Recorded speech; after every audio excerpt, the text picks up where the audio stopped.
não parar, não precipitar e não retroceder. Então dizer para esse cara, sabe quando nós vamos parar? Nunca. Nunca na sua porca vida. E aí, pessoal do canal, tranquilo? Então inscreva-se no canal, ajude a gente a continuar aqui no YouTube, seja membro, participe pelo apoio ou pelo apoio coletivo ou nossa vaquinha. A gente quer continuar aqui e também nas outras mídias sociais, no YouTube, no Telegram e no Instagram, sempre trazendo informação e o conhecimento do professor Olavo de Carvalho para todos os brasileiros. Muito obrigado aí a todos vocês. Fiquem com a gente, sempre com Deus, pátria, família e liberdade. Tamo junto por um Brasil melhor. Valeu!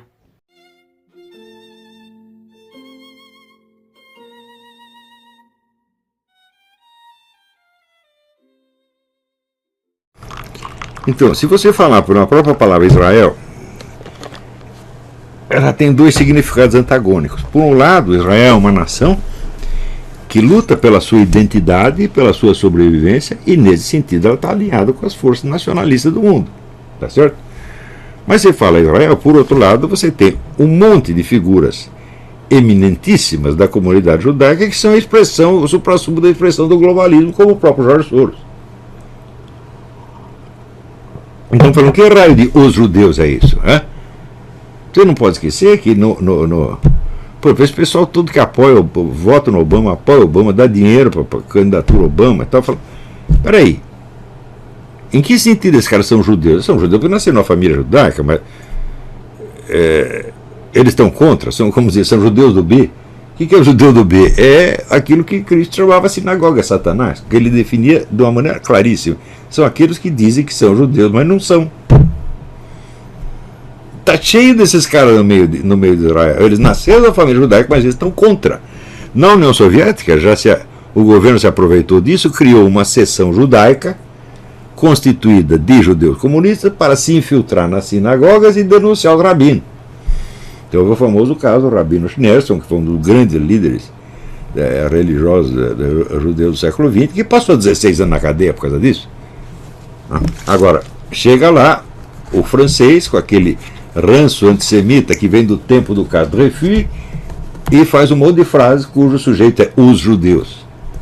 Ele vai errar necessariamente, mesmo que não esteja fazendo de má intenção. Presta atenção, eu não estou acusando ninguém de ser desonesto, nem de ser antissemita, não.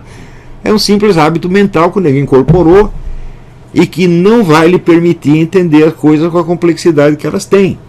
Tá certo? Ou então, se você é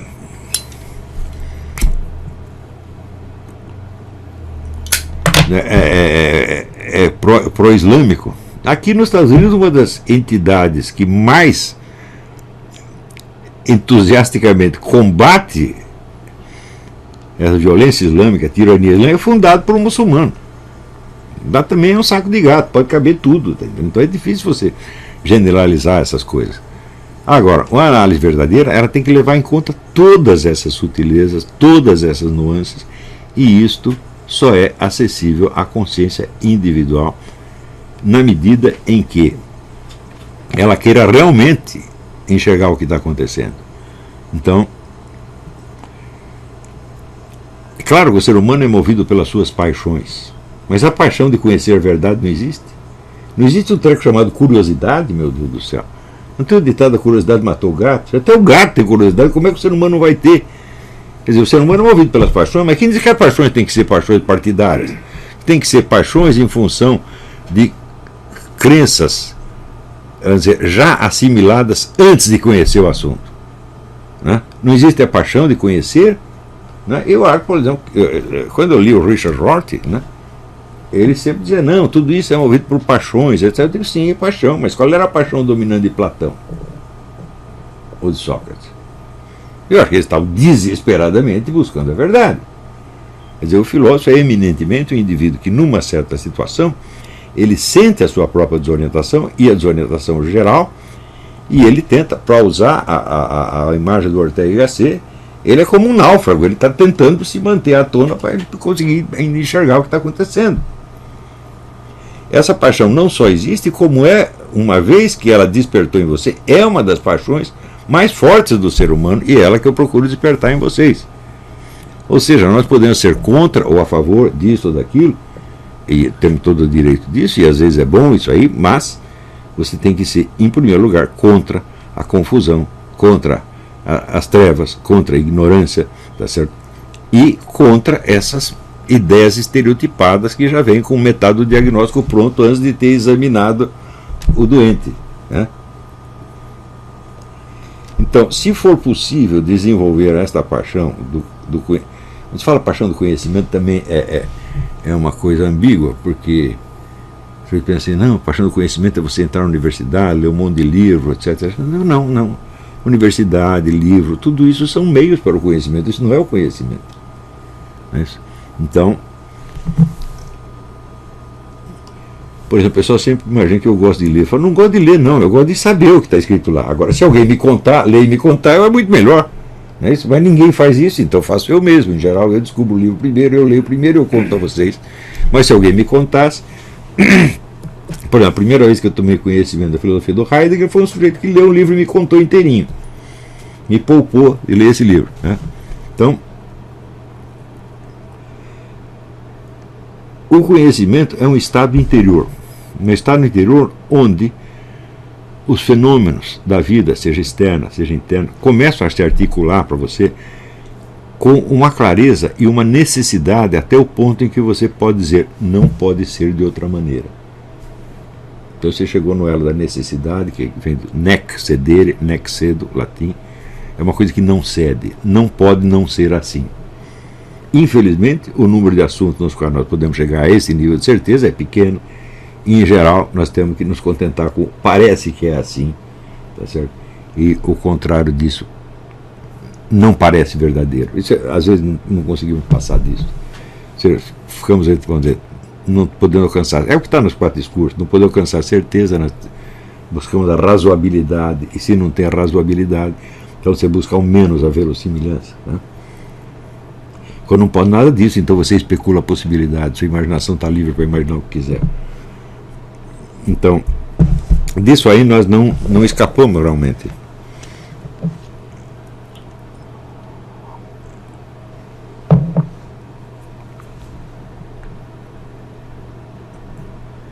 Então, tudo o que eu venho fazendo nesse curso, em primeiro lugar, o primeiro objetivo é fazer o indivíduo tomar consciência de que ele tem uma inteligência capaz de entender a verdade. Isso é um poder que você tem. Esse poder está aí, todo mundo tem. Em segundo, fornecer a ele os instrumentos para ele tomar posse disso. Então, para mim, parece que o primeiro instrumento é, evidentemente, a gramática do seu próprio idioma. Porque se você não domina o idioma, então você vai ter um monte de intuições no nível do verbo mentes que você não vai poder exteriorizar. E não exteriorizando, o que acontece? Não é que você não comunica. Não. É pior. Você esquece. Né? Se você escreve um negócio, tá certo? Então aquilo adquire uma forma estável, repetível, e toda vez que você voltar a ler aquilo que você mesmo escreveu, voltam as mesmas intuições.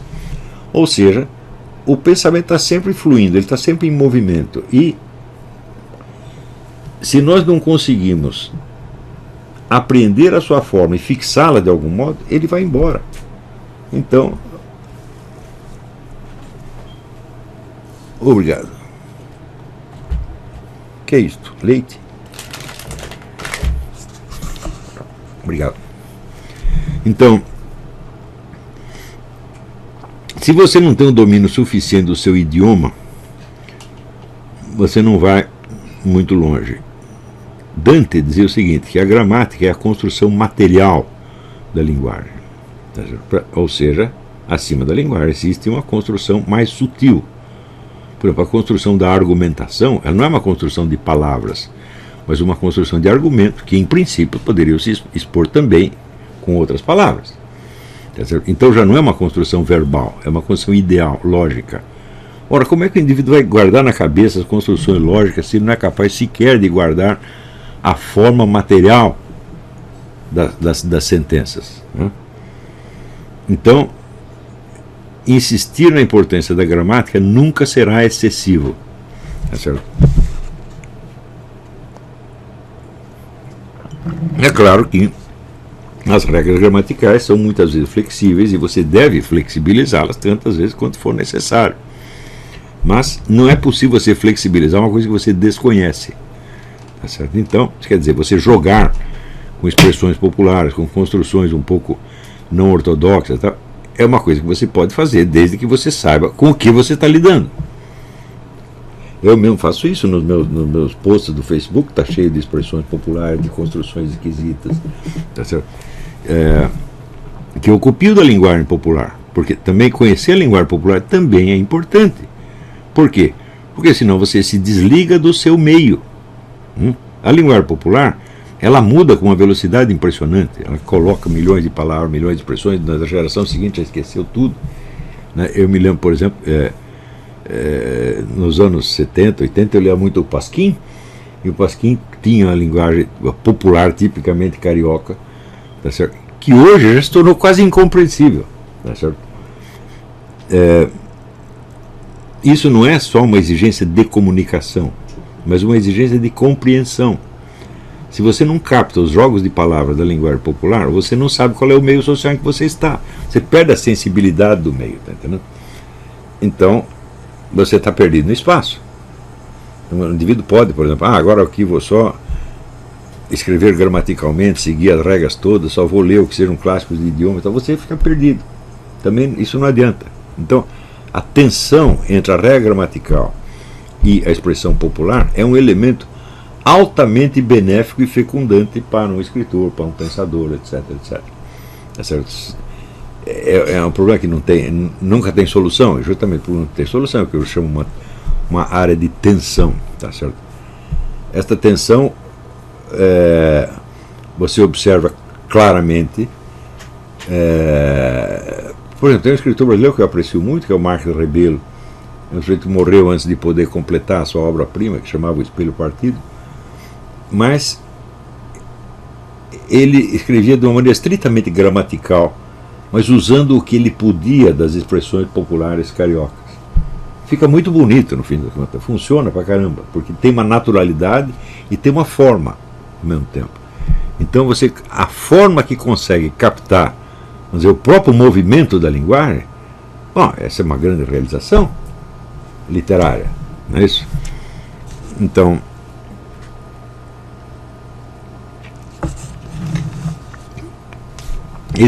vamos dizer, o sentido da forma, você começa a pegá-lo pelo estudo da gramática, da forma literária, né? Onde você vai ver, vamos dizer, o primeiro sentido da forma é a própria grafia das palavras, como se escreve tal ou qual palavra e por que se escreve assim.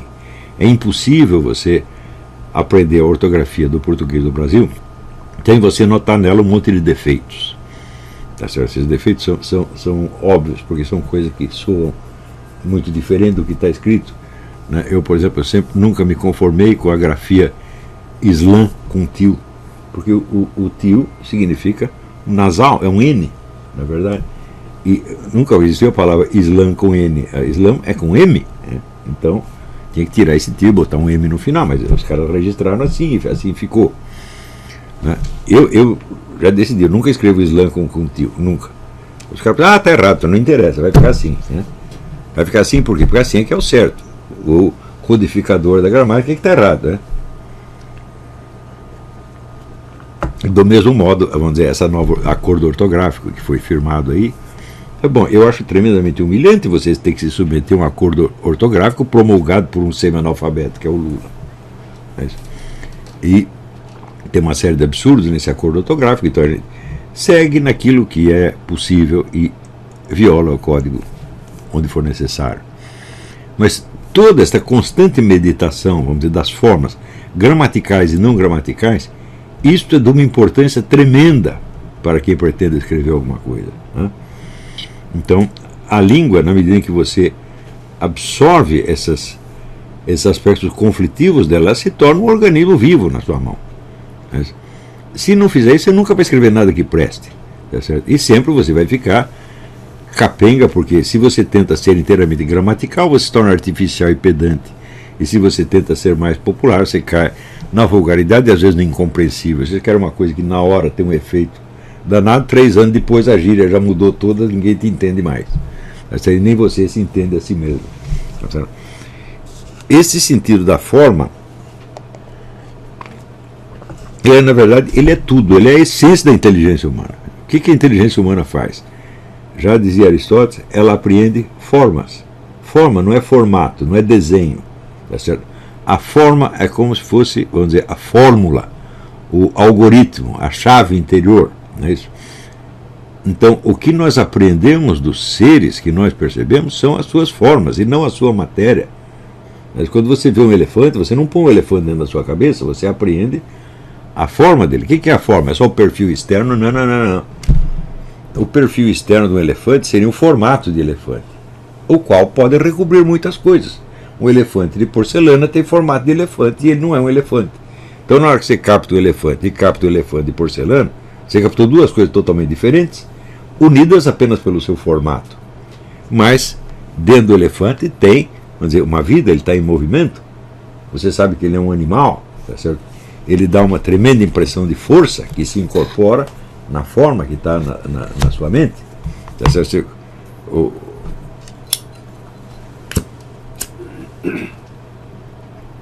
Então, essa apreensão das formas, ela deve ser treinada no ser humano.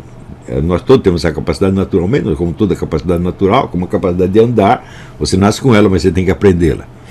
E a apreensão das formas também. É por isso que eu recomendo muito as pessoas ouvirem grandes composições musicais, mas ouvirem não uma vez, ouvir 1000 vezes, até você decorar aquilo. É na hora que você decora a música que a estrutura interna dela, a ordem interna, aparece para você. E aí é um negócio quase mágico. A diferença que tem entre isso e a primeira audição que você fez é um negócio monstruoso. Então, e você decorar essas formas que se desenrolam no tempo tem uma outra vantagem. O que é uma música? Que pegar a composição de Mozart, Beethoven, Bach, o que é? Isto é uma sequência auditivamente ordenada de emoções, sem um correspondente semântico preciso. Quer dizer, você não sabe a que a música se refere. Por exemplo, quando você fica triste, você está triste por algum motivo. Tá certo? Pode ser até por um problema orgânico seu. Tá certo? Ou é porque morreu alguém, ou é porque você está sem dinheiro, ou é porque sua namorada te largou, você encontrou uma mulher na cama com outra. Bom, as suas emoções têm alguma relação com situações da vida real que são o seu lado semântico, o seu significado. Você pode dizer que a música não tem significado, ela tem significado,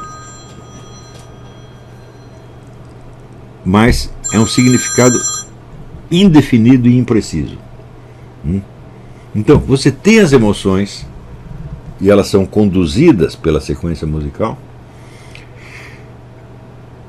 mas o correspondente semântico, o significado está em aberto. Você pode preencher com o que você quiser ou pode não preencher com coisa nenhuma. Tá certo? Ora, se ao contrário nós fizermos como certas escolas de teóricos musicais do começo do século XX disseram, não, mas tudo isso aí não é música. A música é só a pura estrutura sonora, sem as emoções. Então, bom, isso é a mesma coisa que você dizer que um romance é apenas uma estrutura linguística. A estrutura linguística está lá, evidentemente, é só você abrir o livro, você vê que tem uma sequência gramatical, sintática, etc. Mas, se você tirar totalmente do romance o seu lado semiótico, isso é, a que ele se refere, tá certo? Então fica uma coisa bem diferente de um romance real. Na verdade, o romance é uma sequência de acontecimentos imaginários, dos quais alguns podem ser perfeitamente reais. Pode fazer um romance histórico, aproveitando, sei lá, episódios da vida de Napoleão Bonaparte, de Júlio César. Então, a música desprovida da sua contrapartida emocional é o romance esvaziado, dos acontecimentos. Então, é o romance sem significado. Então, se disser que a música não tem significado, claro que ela tem, tá certo? Só que o significado é aberto. Digamos, para cada frase musical você tem 200 significados possíveis. E todos eles estão de algum modo condensados na sequência musical. Por isso que eu chamo de que a música é uma sequência de emoções auditivamente ordenadas, sem um correspondente semântico definido e preciso. Mas que tem algum correspondente semântico? Tem. É isso? Então, se você tem uma emoção qualquer, é impossível você não associar isso com algo da sua memória. Esse algo que está na sua memória pode não ser exatamente, aliás, geralmente não é exatamente o que estava na mente do compositor, mas tem o quê? Uma semelhança estrutural, uma semelhança interna. Então, na medida que você decora as músicas, você não está decorando só o som, você está decorando a sequência de emoções e a ordem das emoções. Tá? E, portanto, a conexão entre elas. Existe algo melhor para você ficar se conhecendo a si mesmo? Então, a pergunta que eu faço é a seguinte: você é capaz de perceber o desenrolar de uma sequência emocional dentro de você? Já as pessoas não fazem isso, nunca fizeram na vida, nunca se lembraram de que, nem sabem que isso é possível fazer. Não é isso? Eu digo, bom, mas se você não sabe isso, como é que você vai contar o que se passou com você? Sabe o que você vai fazer? Você vai pegar estereótipos que você pegou na mídia, na Rede Globo, etc, etc, e você vai contar uma coisa parecida com os estereótipos. Não o que realmente se passou com você. Para você contar realmente o que se passou com você, você precisa conhecer uma multidão de formas e ser capaz de combiná-las. Então, entenda a importância que esses estudos têm na formação da sua própria mente, da sua própria personalidade.